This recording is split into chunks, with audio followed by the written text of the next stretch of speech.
Olá pessoal, sejam bem-vindos, à Física 2, Módulo 2. Eu sou o professor Domiciano e estarei com você nessa aula, ok? Bom, no módulo 2 nós estaremos estudando então energia térmica, ok? E dentro desta energia térmica nós temos 4 subtemas aí, que é o que é temperatura, O 2, o calor e a sua propagação. 3, efeito do calor. E 4, máquinas térmicas, tá? Então, vamos lá. Introdução aqui, nós vamos falar um pouquinho, nesta unidade, o que você vai estar estudando, que é o conceito de calor, tá? Vai ver que calor é uma manifestação de uma forma de energia chamada energia térmica. Também estudará como o calor se propaga e quais são os seus efeitos na matéria ou no corpo, tá? Finalmente, você vai então analisar como funcionam as máquinas térmicas, nas quais o calor leva à realização do trabalho. Mas vamos pensar um pouco aí. O que é temperatura? Esse é o nosso tema 1, temperatura. Vem comigo. Temperatura e sensação térmica.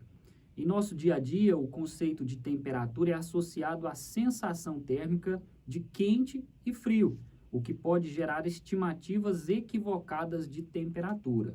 Então, a sensação térmica e a percepção da temperatura pelo indivíduo, que é influenciada pela temperatura ambiente e também por outros fatores, como o estado de saúde, a umidade do ar e a velocidade do vento, tá? Então, a sensação térmica, ela varia de pessoa para pessoa, ou de uma pessoa para outra. E até a mesma pessoa pode ter sensações térmicas distintas em uma mesma situação, ok? Então, assim, a sensação térmica, ela não é um indicador preciso para a gente falar sobre temperatura, tá? Ou a condição térmica de um sistema. Energia térmica. A energia, ou melhor dizendo, a matéria é constituída de partículas muito pequenas, os átomos, que podem se agrupar em moléculas, tá?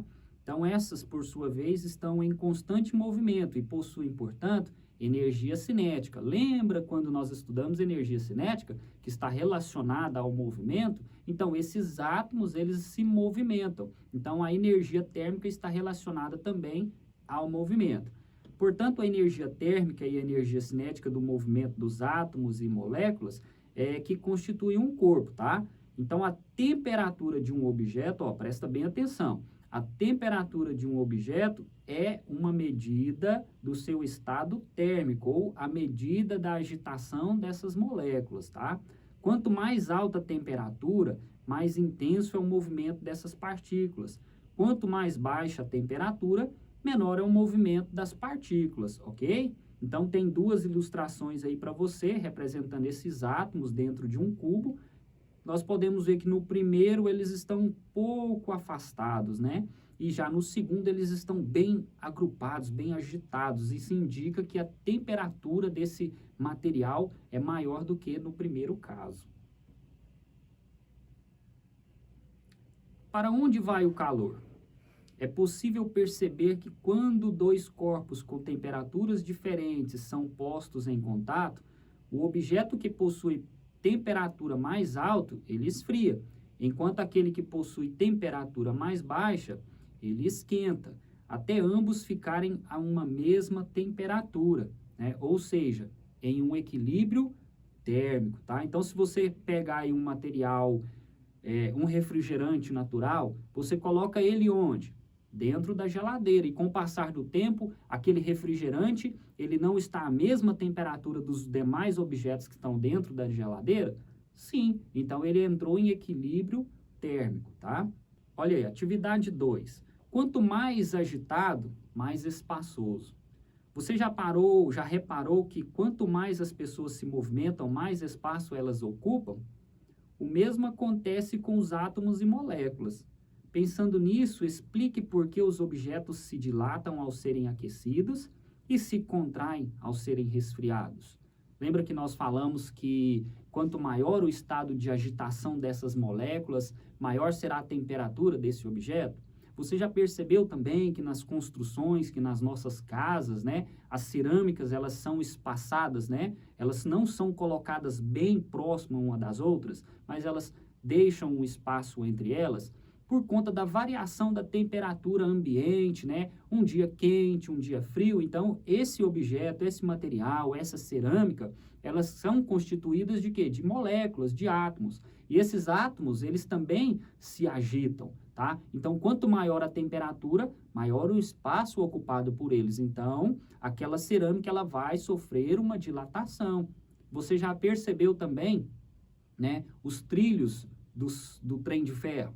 Eles contêm um espaçamento entre eles por conta do quê? Da dilatação, ou seja, em um dia muito quente, as moléculas daquele trilho, elas vão se agitar mais e esse material ele vai precisar ocupar um espaço maior, né? Então, por isso que há um espaçamento entre esses trilhos para que aconteça a dilatação e esses trilhos eles permaneçam alinhados, beleza? Então, quanto mais agitado, maior será o espaço ocupado por um objeto.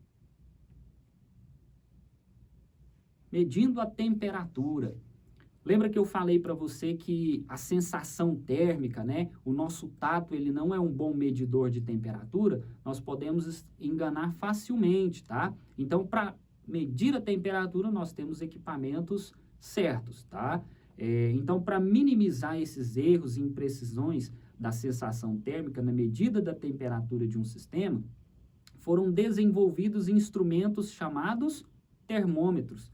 Muito provável você tem um termômetro aí na sua casa para medir a sua temperatura ou a temperatura dos demais, né, das demais pessoas que compõem o seu seio familiar.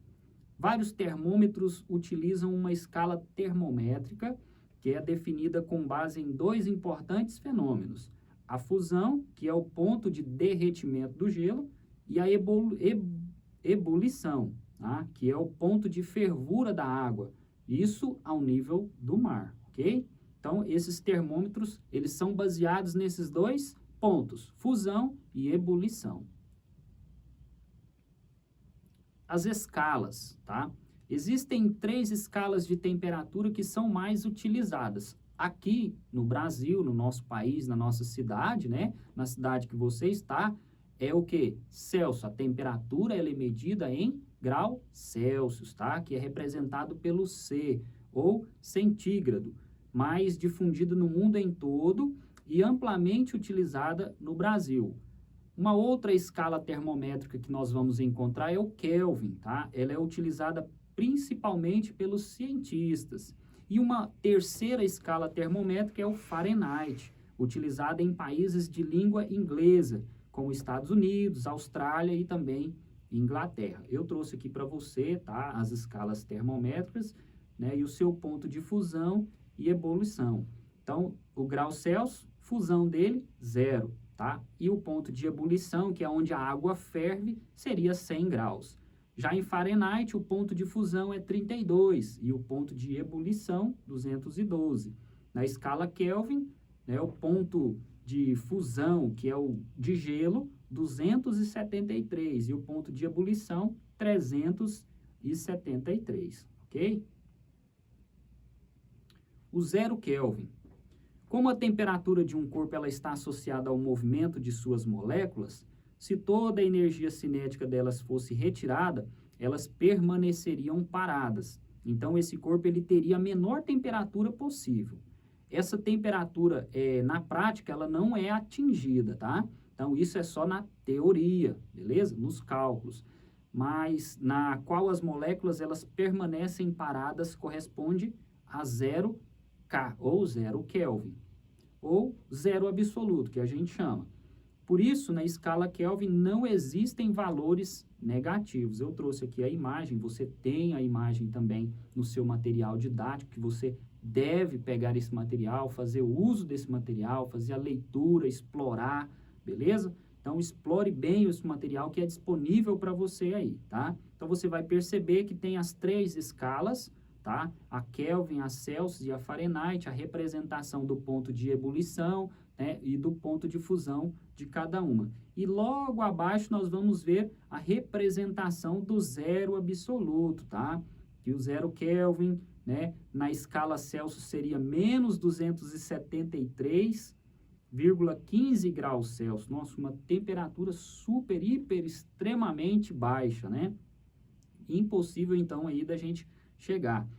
E na escala Fahrenheit, que seria menos 460 graus Fahrenheit, tá bom? Muito frio, né? Ou gelado. Então, como nós vimos, são temperaturas muito baixas, beleza?